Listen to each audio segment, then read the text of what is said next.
Uma das grandes questões da história foi: por que os europeus descobriram a América? Por que os americanos não descobriram a Europa?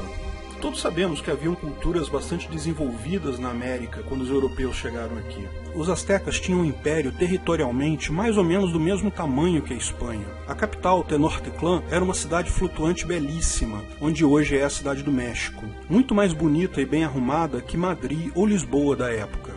Haviam cerca de 4,5 milhões de europeus, capazes, inteligentes e produtivos por volta de 1500. E também havia cerca de 4,5 milhões de nativos americanos na mesma época, igualmente capazes, inteligentes e produtivos. Então, por que não foram os nativos americanos que criaram barcos e descobriram a Europa? E mais que isso, a superioridade foi tanta que os europeus em pouco tempo dominavam todo o território americano. Os índios venderam ou cederam suas terras por migalhas. A ilha de Manhattan, por exemplo, foi comprada pelos holandeses dos nativos americanos de forma voluntária por 60 guilders, algo em torno de R$200.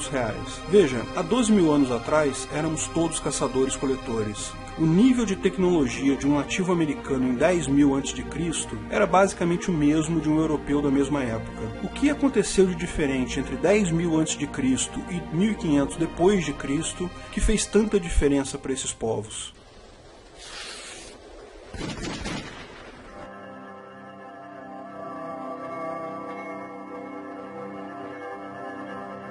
O livre mercado é sempre moral?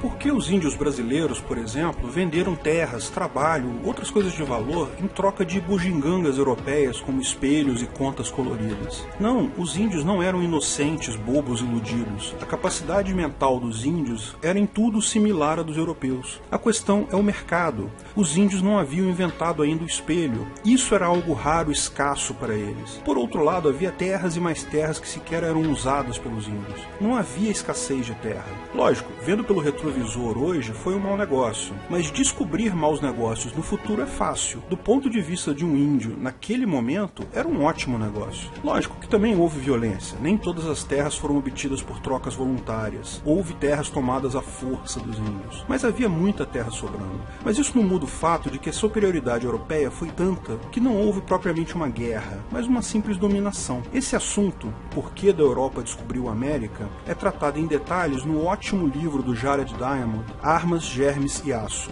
O título do livro dá a ideia da primeira camada de explicação. Os europeus tinham armas de fogo, mosquetões precários em relação às armas que temos hoje, mas muitas vezes superiores ao arco e flecha, que eram o topo da tecnologia nativa americana da época. Os astecas dominavam alguns metais como o ouro, o cobre, mas não haviam ainda desenvolvido a tecnologia para o ferro e para o aço. A construção de grandes navios capazes de travessias oceânicas é praticamente impossível sem o aço. E finalmente, os germes foram responsáveis por dizimar muito mais índios do que os confrontos armados propriamente ditos. Mas essa é só a primeira camada da explicação. Porque podemos fazer novamente a pergunta: por que os europeus desenvolveram armas antes dos nativos americanos? Por que desenvolveram aço antes? E ainda mais intrigante, por que foram os europeus que tinham mais germes do que os americanos? Se os nativos americanos tivessem mais germes, provavelmente teriam matado os poucos europeus que aqui chegaram, e a história seria outra. Os europeus tinham dezenas de doenças que não existiam nas Américas: varíola, tifo, tuberculose, mas por terem as doenças, tinham também maior grau de imunidade. Existem alguns trabalhos que sugerem que a sífilis foi a única doença que os europeus pegaram dos nativos americanos, e ela efetivamente matou muita gente na Europa nos anos seguintes ao descobrimento. Mas isso é contestado. Há quem diga que ela já existia na Europa e sua propagação maior nesse período foi mera coincidência. O fato é que mesmo que os europeus tivessem chegado aqui nas Américas com um buquê de flores para entregar aos índios, sem qualquer arma, os índios teriam morrido da mesma forma. Por que isso aconteceu? A segunda camada da explicação é que os europeus haviam domesticado gado, galinha, porco, cavalo, burro, camelo, cachorro, gato e outros tantos animais. O convívio com esses animais é que passou as doenças para os europeus. Os nativos americanos, por outro lado, haviam domesticado apenas a lhama, consequentemente, menos doenças. Mas isso não foi porque os nativos americanos não soubessem domesticar domesticar animais. A agricultura americana não perdia em nada para a europeia. A Europa tinha trigo, café, cenoura, nabo, cebola, mas a América tinha batata, tomate, milho, feijão, abóbora, o que demonstra que a inteligência e capacidade de domesticação do nativo americano era similar à do europeu. Todas essas plantas foram domesticadas, não tem mais qualquer semelhança com as plantas selvagens das quais descendem, da mesma forma que não há como comparar cachorros com lobos hoje em dia. A questão é que a domesticação de animais é um processo complexo. Ainda vou fazer um vídeo falando sobre as consequências econômicas das nossas interações com animais. Quando fizer isso, vou deixar o link aqui. No final das contas, o fato é que haviam dezenas de animais domesticáveis na Europa, Ásia e África. Por intercâmbio, os europeus tinham contato com todos eles, mas nas Américas apenas o lhama era domesticável. A gente pode fazer aqui a mesma pergunta de novo. Por que a Europa tinha tantos animais domesticáveis e a América tinha tão poucos? A camada final de explicação do livro não poderia ser mais simples. A quantidade de terra contínua na mesma latitude. O fato é que animais tendem a viver numa faixa estrita de latitude por questões de clima. A Eurásia, o conjunto de terras da Europa com a Ásia, é uma massa de terra contínua, mais ou menos na mesma latitude, o que facilitou a existência de mais animais. A América, por outro lado, é vertical. Tem menos área que o conjunto Europa-Ásia e essa área tem uma orientação que cobre várias latitudes, desfavorecendo a existência de grande número de animais. Ou seja, como haviam mais animais na Europa, era mais fácil achar animais que podiam ser domesticados. No final das contas, os índios brasileiros foram dominados pelos europeus simplesmente porque o continente deles tem orientação errada. Essa explicação possui uma estrutura lógica, é fortemente baseada em evidências, como eu expliquei no vídeo, mas e a Suécia? É impossível provar de forma científica que tal causa levou a tal consequência. Em qualquer disciplina social isso ocorre, mas dentro do meu julgamento pessoal me parece uma explicação bastante adequada. Acredito que seja verdade. Lembre-se que a propriedade na ética libertária é um conceito muito similar à posse no direito estatal atual. É um conceito fático. Se você usa a terra, delimita essa terra e defende essa terra, você é o proprietário. Se houve vício na aquisição da terra, se sua terra foi tomada com violência do proprietário anterior, basta esse proprietário anterior apresentar as provas em um tribunal e pedir a retomada da terra. Mas se a propriedade não é contestada, ela é válida. Portanto, não há que se dizer em devolver as terras aos índios, a menos que algum descendente de algum nativo americano tenha evidências particulares de que a sua terra foi invadida e não vendida voluntariamente ou ocupada primariamente por portugueses, presume-se a validade da propriedade atual. Meramente dizer que tudo era de índio e agora não é mais, não é prova alguma, pois o ônus de provar a ilegitimidade da aquisição de terras é de quem reclama esta. Não é o proprietário atual, que pode provar sua propriedade alegando meramente que usa, defende e delimita a terra. Daí podemos fazer a pergunta: foi moral os europeus terem dominado os nativos americanos? É moral ter mais germes que o seu oponente? Nem os europeus sabiam que isso faria alguma diferença, eles não tinham como saber. A teoria dos germes só foi criada no século XIX. Veja, como explicamos no vídeo, o que é o PNA, moral é um conceito relativo. Culturas diferentes podem ter valores morais diferentes. Portanto, é uma questão em aberto. Se foi moral ou não, vai depender sempre da cultura e dos valores de quem julga. Certamente podemos analisar isso do ponto de vista ético, do ponto de vista do PNA. As invasões que existiram à época, evidentemente, são antiéticas e ferem o PNA. A traição e morte de Montezuma claramente fere o PNA. A dizimação dos tamoios, aliados dos franceses, pelos terminimós, aliados dos portugueses, na reconquista do Rio de Janeiro, foi claramente uma violação do PNA. Mas as trocas voluntárias, terras vendidas pelos índios por valores insignificantes, são negócios voluntários, portanto éticos, não ferem o PNA. Da mesma forma, a ocupação de terras deixadas por índios que morreram de doenças, sem sua intenção de infectá-los, é apropriação primária, portanto ética e dentro do PNA. O exato mesmo raciocínio pode ser levado a diversas situações do livre mercado.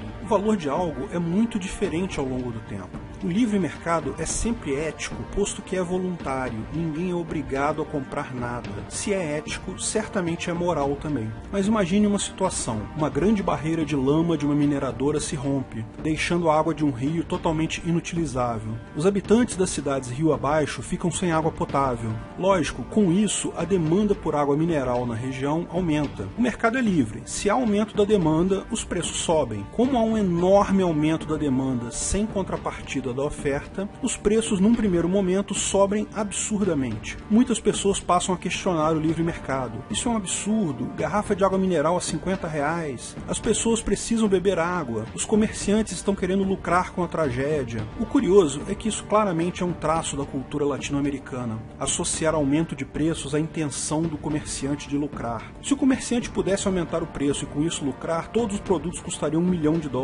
Lógico, a questão não é essa, o mercado impõe o preço. E o mercado é um conjunto de decisões pessoais e individuais. Não é o comerciante que define o preço de nada. Nenhuma classe de pessoas como comerciantes pode mudar o preço no mercado de forma indiscriminada, a menos que exista um monopólio ou oligopólio. Veja o vídeo Como Impedir Cartéis sobre esse assunto. Nossa moral coletiva, alguns dizem que é derivada da moral católica, encara o lucro como algo obsceno, algo ruim, algo contrário do que realmente é o retorno de um investimento de risco que teve sucesso. É possível visualizar claramente os benefícios do maior valor da água mineral na situação indicada. Veja, a oferta de água num primeiro momento é fixa. O seu Zé da venda tem 50 garrafas de água no estoque. Normalmente isso é suficiente, mas hoje 1000 pessoas querem comprar água mineral na venda do seu Zé. O seu Zé tem duas opções.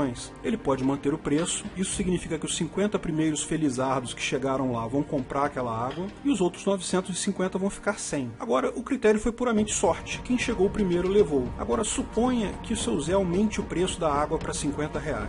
Agora, quem chegou primeiro, mas queria comprar água para, sei lá, dar banho no cachorro, vai deixar para lá, não é algo urgente. Melhor dar banho no cachorro com água mais adiante, quando o preço baixar. Ao passo que as pessoas que querem muito água, que realmente precisam da água, vão aceitar pagar o preço mais alto, porque realmente veem um valor maior na água do que os R$50 que estão sendo cobrados. Seu Zé otimizou a distribuição de água. Só quem queria muito água comprou. Quem não queria, ou não queria tanto assim, deixou para lá. E não adianta dizer que quem é rico vai comprar, quem é pobre não vai comprar, porque R$50 todo mundo tem. Seu Zé distribuiu a água de forma mais coerente e ganhou um prêmio por isso, o lucro. Mas não para aí. Se o valor da água ficar baixo, o seu Zé vai fazer até alguma encomenda nova para o distribuidor dele, pedindo mais algumas garrafas de água. Mas o distribuidor vai dar o preço normal. Agora, se o seu Zé está lucrando R$50 em cada garrafa, ele vai pedir 2.000 águas minerais e vai oferecer um sobrepreço para o distribuidor dele, ou seja, vai dar um jeito de receber isso muito mais cedo que o normal. Logo, logo vai haver mais água na vendinha do seu Zé. Lógico, quando a oferta sobe e chega até a demanda, os preços se equilibram de novo. Os mercadinhos vizinhos do seu Zé também têm água agora, também fizeram novos pedidos. Se o seu Zé continuar cobrando R$50, as pessoas que aceitavam pagar aquele valor já compraram água. Ele vai ter que baixar o preço para vender para outras pessoas. Em pouco tempo, o mercado se equilibra novamente no preço original da água. Veja, por qualquer aspecto que se olhe, a melhor solução é sempre aumentar o preço da água, seja quanto for, porque se a demanda cresceu absurdamente, a única resposta ética adequada é subir o preço absurdamente. Ações humanas podem ser morais ou não, podem ser éticas ou não, mas o livre mercado, o conjunto combinado de interações voluntárias, livres de manipulação governamental, é sempre ético e, portanto, sempre moral.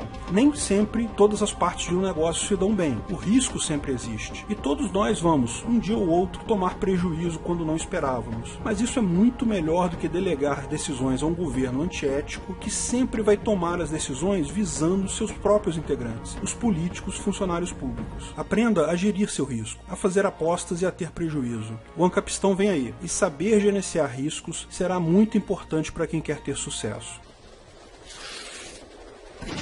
Se você gostou do vídeo, não esqueça de curtir e compartilhar. Agradecemos o apoio de todos os nossos patrocinadores que aparecem no texto, em especial a nossos patrocinadores VIPs, Olímpio Ferreira, Breno Meneghetti, Ariel Parcianello, Paulo Martins, Felipe Murta, Guilherme Ribeiro, Joaquim Dornelles, Vicente Gino, Daniel Mizedo, Bruno Brinatti, Gabriel Carres, Rodrigo Galberto. Clique no logo do canal para assinar e ser avisado de novos vídeos. Se quer saber mais sobre o assunto, veja um desses vídeos que selecionamos. Um agradecimento especial para a comunidade Ancapsu, que me ajuda a fazer esses vídeos, e para os administradores do canal do YouTube e da página do Facebook, Pedro Baldi e David Coutinho. Se quiser contribuir com o canal, ajudar na divulgação do anarcocapitalismo, veja na descrição de que formas você pode fazer isso.